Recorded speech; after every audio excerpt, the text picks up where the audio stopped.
a city that has experienced more than most states: industrial revolutions, world wars, economic booms, technological explosions, climate challenges, and cultural upheavals.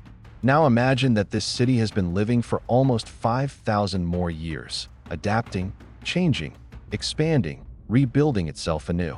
London of the 1900s and London of the 5100s are not just different eras.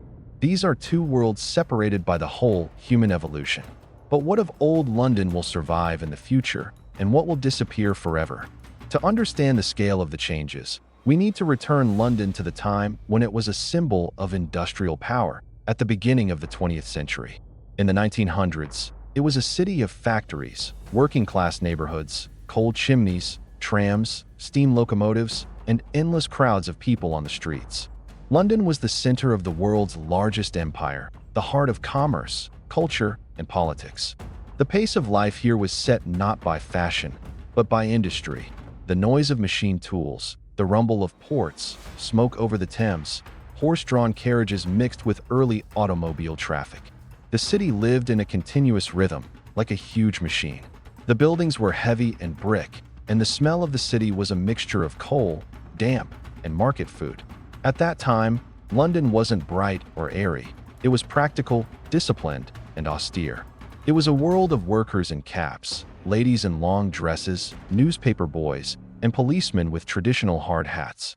The streets were crowded with people, Batavia remained popular, and art and culture were created in West End theaters and clubs where politics and literature were discussed. Despite the industrial noise, London in the 1900s was also the city of the future. The subway was already working, telephones were beginning to spread, and electricity was entering homes. But compared to what will happen in 5100, this is not even a prologue, but only the first pages of a long story. Moving forward for centuries, London is experiencing two world wars, record urbanization, transportation revolutions, the transition to the digital economy, climate change, population growth, and then its decline. He is facing flooding, heat waves, and the disappearance of familiar ecosystems. But every time the city is restored, it gets rebuilt every time. It transforms every time. In the 21st century, London is taking the first step from a coal-fired past to an environmentally friendly future.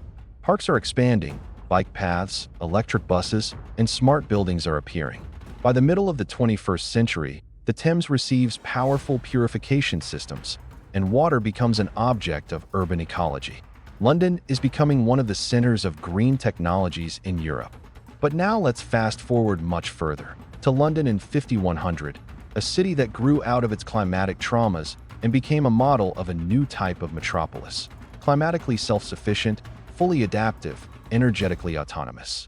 The city is being rebuilt around the idea of a symbiosis between architecture, nature, and technology.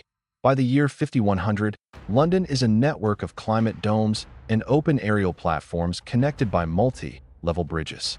Buildings don't just stand, they live. They are coated with biomaterials that absorb CO2, produce energy, filter the air, and change their structure depending on the season. London, famous for fogs, smog, and rains, has become a city of controlled atmosphere. The climate inside the domes is regulated by AI, creating a soft, comfortable environment for life. The Thames has been turned into an energy-active channel. Its current is used for thermal and water-based electricity generation. Transparent floating platforms consisting of nanoglass and algae panels are located along the riverbed. They purify the water and also create a space for recreation. In the evening, the river is illuminated by bioluminescent systems that respond to the movement of boats and air capsules. But what does London 5100 look like from above? It is a giant network of vertical gardens, towers, and platforms. The old buildings of the 1900s have been partially preserved, some of them integrated into new megastructures. Westminster, the Tower of London, St. Paul's. All this remains, but it is surrounded by transparent sky bridges, aerial trails, hanging parks, and green layers. Historical buildings are supported not by bricks and limestone, but by ultralight carbon frames embedded in the architecture. The transport is completely aerial. Surface roads are used only for slow walking routes. People travel in autonomous capsules that move along magnetic currents inside or above climate domes. In some areas, the capsules have been replaced by sailing platforms, light gravity skates that allow people to glide between towers almost silently. London 5100 retains the structure of the districts, but their function has changed. The city is no longer a financial center, but a quantum research complex. The West End has become a media city where art is created in the air using light fields. Notting Hill is a vibrant neighborhood where buildings are shaped to meet the needs of the family. Kensington and Chelsea are bioresistance zones, half consisting of organic materials. The East End is a huge multi-level megapark with hydroponic gardens and cultural platforms. The London of the future is not just built around nature. It is nature itself. There are forests on the roofs, vertical jungles on the walls, and a mist of purified moisture in the air. Birds live right in the architectural layers. Nature is woven into the city, and the city is woven into nature. But most importantly, how do people interact with this city? Using neural interfaces. Information is transmitted not by screens, but through light visual